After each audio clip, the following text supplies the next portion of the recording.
Shri Venkateswara gold తాకట్టులో ఉన్న మీ బంగారాన్ని విడిపించి కొనబడును.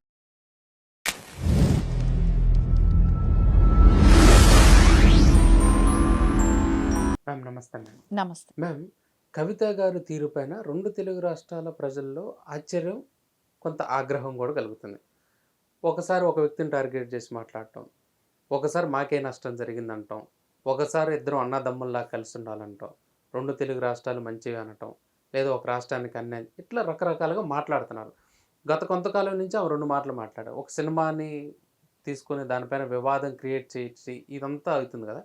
కవిత గారి పైన, ఆమె రాజకీయ భవిష్యత్తు పైన మీ అభిప్రాయం ఏంటి? అంటే కవిత గారు పార్టీ ఎవరైనా ఏ పార్టీ అయినా పెట్టుకుంటారు. పెట్టుకున్న వెసులుబాటు మన ఇండియాలో అందరికీ ఉంది.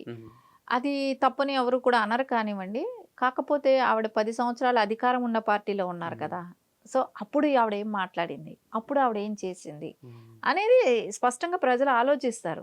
అంటే మన చేతిలో అధికారం ఉండింది, మనం అప్పుడు ఏమైనా చేసి ఉండొచ్చు. సరే మేబీ వాళ్ళు ఏమీ చేయనివ్వలేదు అని అనుకుందాం. నువ్వు అట్లీస్ట్ అమరవీరులు ఎవరున్నారు, 1200 మందే కదా, 10 ఏళ్లలో తిరగలేకపోయారా? నువ్వు ఈ రోజున అంత జాలి పడుతున్నావు కదా వాళ్ళ గురించి. అరే వాళ్ళ ఇంటికి ఎంత వెళ్తే ఎంత టైం అయ్యేది మీకు? ఈ రోజున వాళ్ళ నాన్ననే టార్గెట్ చేసింది అని కూడా అందాం, బీఆర్ఎస్నే టార్గెట్ చేసింది. 1400 కోట్లు ఆంధ్రాలని బ్లాక్మెయిల్ చేసి నువ్వు డబ్బులు పెట్టుకొని ఉన్నావు అని అంది. ఆ డబ్బులు తీసి పంచమని ఇప్పుడు అడుగుతున్నావు. కానీ నీ దగ్గర అధికారం ఉన్నప్పుడు సో నువ్వు ఆ ఇండ్లకి వెళ్ళి వాళ్ళకు ఉద్యోగం ఉందా, హెల్త్ ప్రాబ్లమ్స్ ఉన్నాయా, వాళ్ళకి ఇల్లు ఉందా, చదువుకునే పిల్లలు ఉన్నారా, ఇలాంటివన్నీ మనం చూసుండొచ్చు కదా. చేతిలో పని పెట్టుకున్నప్పుడు చేతిలో మనకు అవకాశాలు ఉన్నాయి కదా. ఆ రోజున నువ్వు అదే తీసుకొని వెళ్ళి మీరు ఆ రోజున కేసీఆర్ గారితో మాట్లాడి ఉండొచ్చు కదా. ఇవన్నీ ఎందుకు చేయలేదు అప్పుడు? సరే ఈ రోజున తెలంగాణ మీద ఎవరికి లేనంత అభిమానం ఆవిడకి ఒక్కటే ఉందన్నట్టు చెప్తుంది. అంటే అమరవీరుల కుటుంబానికి కూడా తెలంగాణ మీద అంత అభిమానం లేదు, ఒక్క కవిత గారికే ఉంది. అది అంటే పోరాడేది ఒకళ్ళు, చనిపోయేది ఒకళ్ళు, కానీ ఆ ఇది మా కుటుంబానికే ఉంది, మేమే తెలంగాణ తెచ్చాం, మేమే తెలంగాణకి బ్రాండ్ అంబాసిడర్ లాగా వాళ్ళు ఫీల్ అవుతున్నారు. సో దానిలో కవిత గారు ఒకళ్ళు.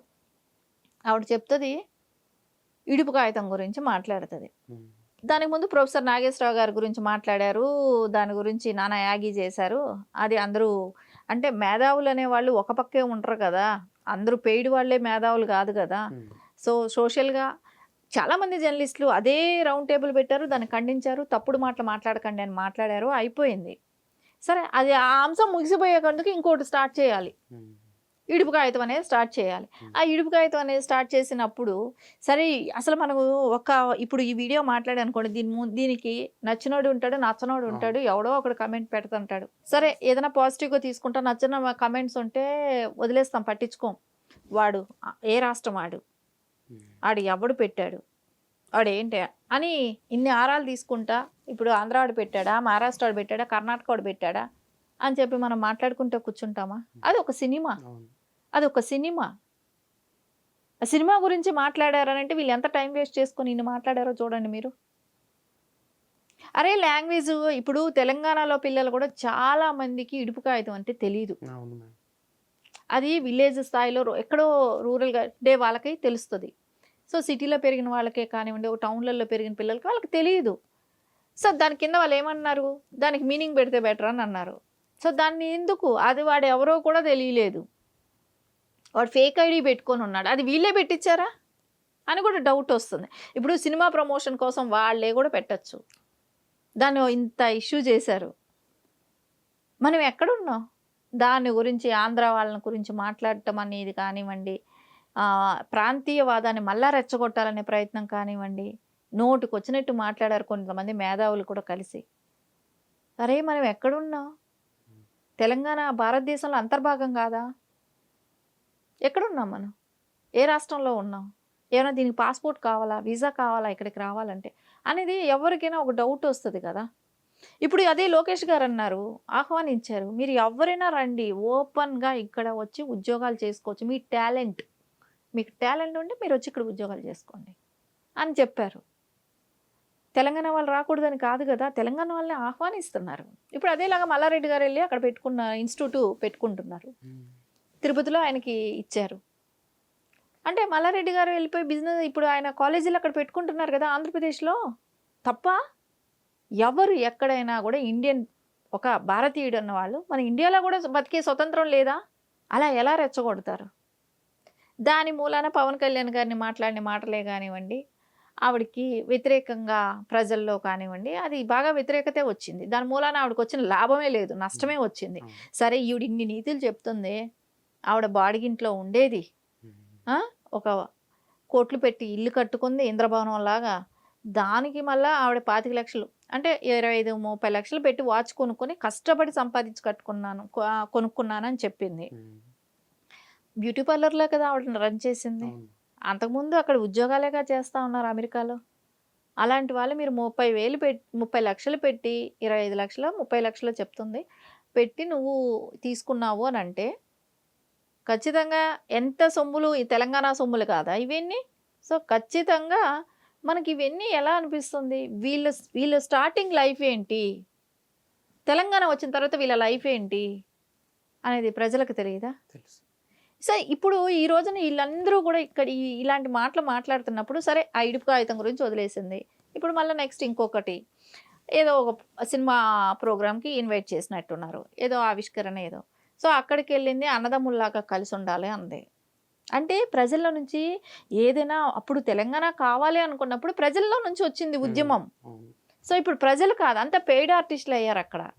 సో దాని మూలాన ప్రజల్లో నుంచి వ్యతిరేకత వస్తుంది ఇక్కడ. అరే అందరూ ఈవేళ రేపు జెన్జీ యూత్ కానివ్వండి అందరూ ఏం అడుగుతారు, మనకు అభివృద్ధి కావాలి, మనకు ఉద్యోగ అవకాశాలు కావాలి, ఇంకా ఆంధ్ర తెలంగాణ అంటే ఇప్పుడు ఈవేళ రేపు 3 పెళ్ళాలు 2 పెళ్ళిళ్ళు చేసుకొని ఉన్నారు. ఆంధ్ర అబ్బాయి అవ్వచ్చు, తెలంగాణ అమ్మాయి కావచ్చు, ఇట్లా మార్పు ఉంటుంది. అందుకని మీరు చెప్పారని విడిపోతారా వాళ్ళు? మనం కొంచెమైనా లాజిక్ పెట్టి మాట్లాడాలి కదా. ఇంకా ఆ పిల్లలు ఎక్కడ సంతతి అని అంటారు, మీరు డిక్లరేషన్ ఇస్తారో చెప్పండి. వీళ్ళు ఎట్లాంటి వాళ్ళు కాబట్టి వీళ్ళు బీహార్ వాళ్ళు కాదా? కవిత వాళ్ళు బీహార్ కా నుంచి వచ్చిన వాళ్ళే కదా. సో మీరు ఎక్కడ వాళ్ళు అంటే ఈవిడ మనకు తెలంగాణలో ఎవరు పౌరులు తెలంగాణ పౌరులు కాదని డిక్లరేషన్ ఏమైనా ఇస్తున్నారా? సో ఇవన్నీ కూడా చాలా కవిత గారు ఒక రాజకీయ భవిష్యత్తు దీనిలో చాలా వరకు ఆవిడకే నష్టం జరిగింది. అంటే ఇలాంటి మాటలన్నీ మాట్లాడబట్టి ఆవిడకి నష్టం జరిగింది. సో ఖచ్చితంగా దానిలో నుంచి బయట రావాలనుకున్నారు. సో సినిమా అనేది తెలుగు వాళ్ళందరికీ సంబంధించింది, దీని మూలాన ప్రాంతీయవాదాలు పోవాలి, అందరూ అన్నదమ్ముల్లాగా కలిసి ఉండాలి అని మళ్ళీ చెప్పటం మొదలుపెట్టారు. ఖచ్చితంగా కేసీఆర్ గారు కూతురు అనిపించుకున్నారు. ఆయన కూడా అంతే కదా, అవసరం ఉన్నప్పుడు ఒక మాట, అవసరం తీరిపోయాక ఇంకొక మాట మాట్లాడతారు. సో అందుకని ఖచ్చితంగా అదే జరిగింది అక్కడ. ఆవిడ మాట నమ్మచ్చా, ఎప్పుడు ఎలా మాట్లాడతారో తెలియదు అన్నట్టుంది కదా. ఇన్ని వేరియేషన్స్ చూసాం మనం. దీనన్నీ చూసిన తర్వాత మనకి ఎట్లా అనిపిస్తుంది, ఆవిడ మాటలు నమ్మచ్చా అనిపిస్తుందా? అనిపించదు ఖచ్చితంగా. ఎందుకంటే ఇదే మాట మీద ఎన్ని రోజులు స్టాండ్ అవుతారో తెలియదు, రేపొద్దున ఇంకొక మాట మాట్లాడచ్చు. సో కవిత గారికి ఇప్పుడు ఈ రోజున టీఆర్ఎస్ అనేది లేదు. సో అలా ఇప్పుడు దాని మీద కేసులు ఉన్నాయి, అది ఆవిడకి వస్తుందో రాదో తెలియదు. ఆ పార్టీ అది ఇంకా మనుగడ ఉంటుందా అప్పటి వరకు, ఆవిడ రన్ చేయగలుగుతారా లేదా అనేది, ఆవిడ మాట్లాడే మాటలు పద్ధతి, లేకుంటే వేరే పార్టీల్లో జాయిన్ అయిపోతుందా, విలీనం చేస్తుందా, అవకాశం కూడా ఉంది. విలీనం చేసే అవకాశాలే స్పష్టంగా కనపడుతున్నాయి. ఆవిడేమో పార్టీని రన్ ఎందుకంటే మనం చూసాం షర్మిల గారిని కూడా చూసాం గతంలో. సో వేరే పార్టీల్లో విలీనమే. ఇంకా ఖచ్చితంగా ఈవిడికి కూడా ఏ పార్టీలో జాయిన్ అవ్వాలనేది మంతనాలు ఉండొచ్చు ఇప్పటికే. సో వేరే పార్టీలకి జంప్ అయిపోయే అవకాశం కనపడుతుంది.